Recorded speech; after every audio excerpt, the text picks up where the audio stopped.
Hello dear students, आज की class में डिस्कस करेंगे 5 very important MCQs on plant pathology. Last class में मैंने नेमाटोलॉजी के कुछ क्वेश्चंस को डिस्कस किया था और आज की क्लास में क्वेश्चंस कम ही यूज कर पाई हूं मैं। नए क्वेश्चंस जो मुझे डालने थे आज के सेशन में वो कम ही मिल पाए। सो नेक्स्ट सेशन डेफिनेटली एक बड़ा सेशन लेकर के आऊंगी which will be completely based on plant pathology MCQs. आइए शुरू करते हैं with the very first question.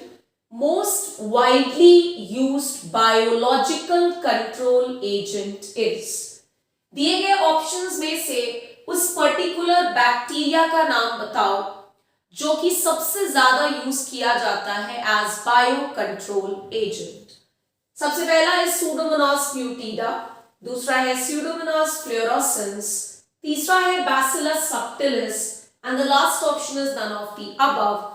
तो इन सभी ऑप्शंस में से वो पर्टिकुलर बैक्टीरिया जो कि सबसे ज्यादा यूज किया जाता है एज बायो कंट्रोल एजेंट, उसका नाम है बच्चों Pseudomonas fluorescens।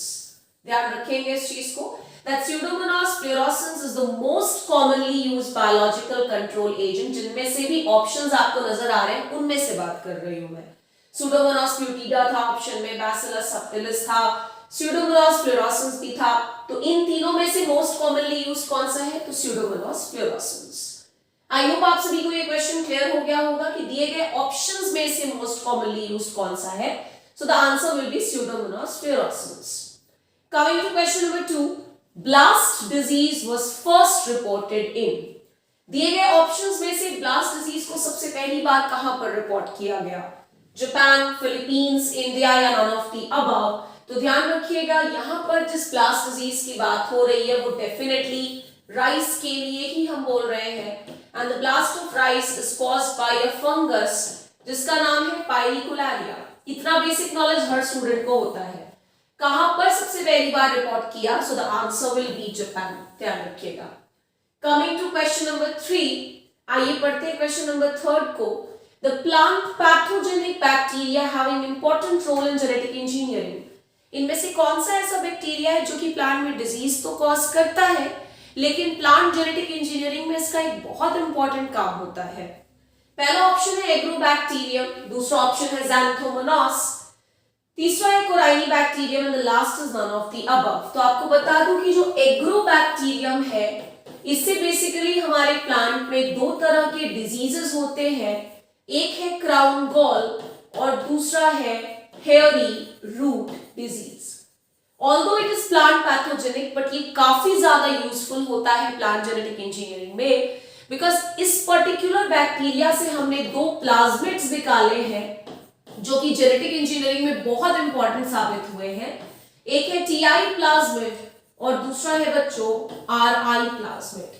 सो ध्यान रखेंगे दैट एग्रोबैक्टीरियम एक ऐसा बैक्टीरियम है जो कि प्लांट पैथोजेनिक होने के साथ साथ plant genetic engineering point of view से बहुत इंपॉर्टेंट माना जाता है। Coming to the next question, इसमें पूछा गया जो लिटरल मीनिंग है वर्ड वायरस का वो क्या है? सो आपको बता दूं पहला ऑप्शन है टॉक्सिन, दूसरा है एंजाइम, तीसरा है poison and the last is none of the above. तो अगर आप वायरस का लिटरल मीनिंग देखोगे तो इसका मतलब होता है poison. Coming to the last question, आइए पढ़ लेते हैं फिफ्थ और लास्ट क्वेश्चन को। लास्ट क्वेश्चन में पूछा गया the reserve food material of bacteria is.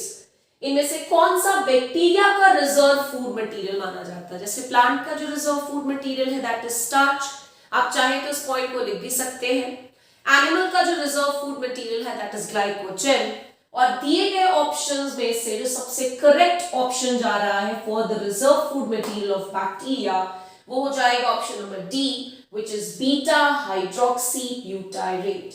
सो आज का सेशन काफी छोटा सा सेशन था जिसमें मैंने इन टोटल 5 एमसीक्यूज डिस्कस किए एंड मैंने पूरी कोशिश की है कि ये क्वेश्चंस थोड़े से नए फॉर्मेट में प्रेजेंट करूं आप सभी के सामने।